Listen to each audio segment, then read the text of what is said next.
नमस्कार, आप देख रहे हैं भारत 360। आपके साथ मैं हूं जीनत सिद्दीकी। आज हम सबसे पहले आजम खान की बात करेंगे क्योंकि उनसे जुड़ी एक बड़ी खबर आई। वो ये कि वो कल सुबह 7 बजे रिहा हो रहे हैं। अब क्या सवाल उठ रहे हैं वो सुनिए। क्या सपा की सुपर पावर रहे आजम खान बीएसपी में जा सकते हैं? यूपी की सियासत में एक ही सवाल गूंज रहा है, अगर हाँ तो उनके बसपा में जाने की स्क्रिप्ट किसने लिखी? क्या वाकई कोई सीक्रेट मीटिंग हुई थी? क्या आजम खान के परिवार के दिल्ली में बीएसपी और बीजेपी के नेताओं से मुलाकात हुई थी? क्या प्रियंका गांधी ने आजम खान के परिवार को सच में फोन किया था? अगर ऐसा होता है तो क्या सीधा नुकसान अखिलेश यादव को होगा? क्या पीडीए की काट तैयार हो रही है? ये बहुत सारे सवाल हैं, ये रिपोर्ट देखिए।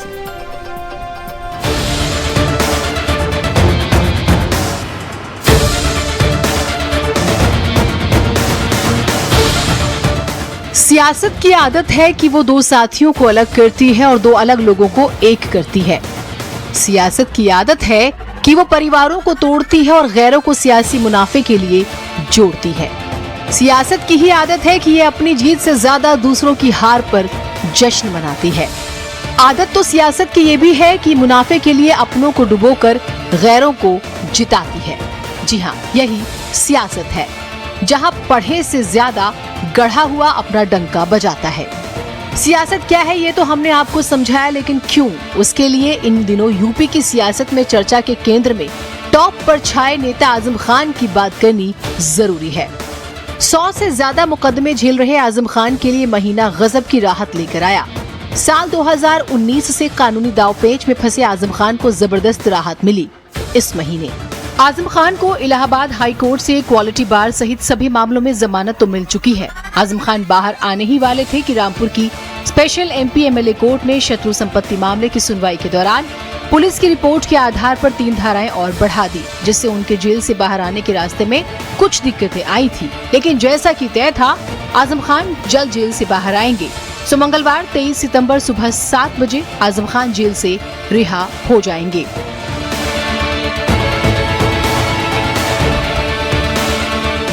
राजनीति के बाजार में जब से खबर आई है कि आजम खान जेल से बाहर आएंगे, तब से ही सवाल गूंजने लगे हैं कि क्या आजम खान जेल से बाहर आने के बाद सपा को छोड़ बसपा में जाएंगे?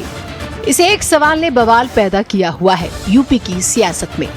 इस बवाल के अंदर की कहानी आपको सिलसिलेवार तरीके से बताएंगे। इत्मीनान से बैठिए हमारे साथ। इस सवाल को ताकत उस घटना के बाद मिली जिसमें आजम खान की पत्नी तंजीम फातिमा दबे शब्दों में सपा से अपनी नाराजगी का इजहार करती है और कहती है उन्हें किसी पर नहीं, केवल अल्लाह पर भरोसा है। तंजीम फातिमा की नाराजगी पर सवाल अखिलेश यादव से भी हुआ, जिसमें वो जवाब देते हैं कि वो सही कह रही हैं। मौजूदा सरकार में तो न्याय मिलना वैसे भी मुश्किल है। अब आप लोग लगातार यहाँ मिलने आ रहे हैं। समाजवादी पार्टी का कोई भी नेता आजम जी से मिलने नहीं आ रहा। एक समय ऐसा था कि लोग आजम जी से लगातार मिलते थे, टिकट की पैरवी करते थे। क्या कहेंगी? मैं इस पर कुछ नहीं कहना चाहती। समाजवादी वाले इसको भी जाना नहीं, मतलब आपको ये प्रॉब्लम है कि नहीं कि लोगों को मिलने आना चाहिए? आजम खान एक कद्दावर नेता रहे। देखिए, हमें किसी से कोई उम्मीद नहीं है। कोई उम्मीद नहीं है? सपा से आपको कोई उम्मीद नहीं है? मतलब किसी से भी नहीं उम्मीद है। उम्मीद है तो सिर्फ अल्लाह से। हम आपसे कहते हैं, हमें उनकी बात से सहमत हूं मैं, क्योंकि उनके साथ जो अन्याय हुआ है, अन्याय जो हुआ, उनके पे झूठे मुकदमे लगाए, वो किससे कहें, हम किससे कहें? तो उन्हें 2 ही 3 जगह से न्याय मिल सकता है। सरकार बदले तो न्याय मिलेगा, कोर्ट मदद करे तो न्याय मिलेगा, कोर्ट से न्याय मिलेगा, और तीसरा भगवान और ऊपर वाले से न्याय मिलेगा। और हम सब हिंदू भी हैं, मुस्लिम भी, हम सब जानते हैं जब अन्याय होता है तो ऊपर वाले की लाठी समय पर पड़ती है।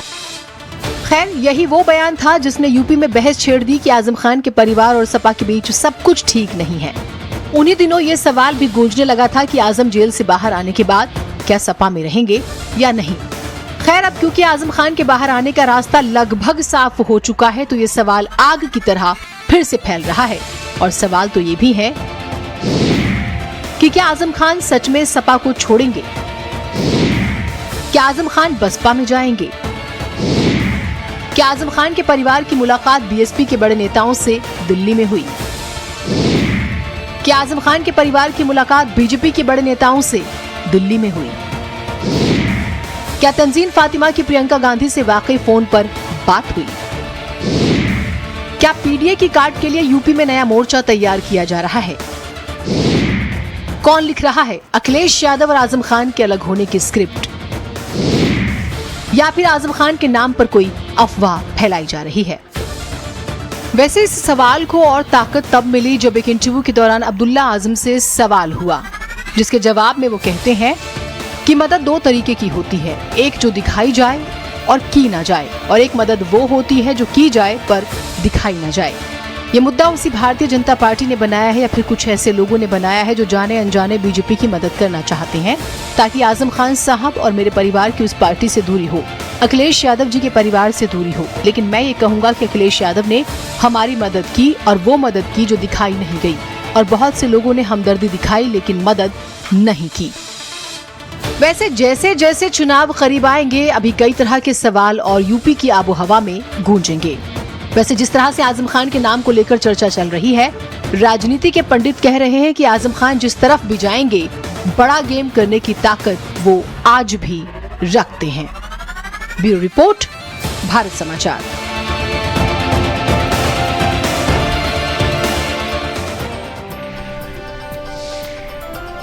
आगे बढ़ते हैं।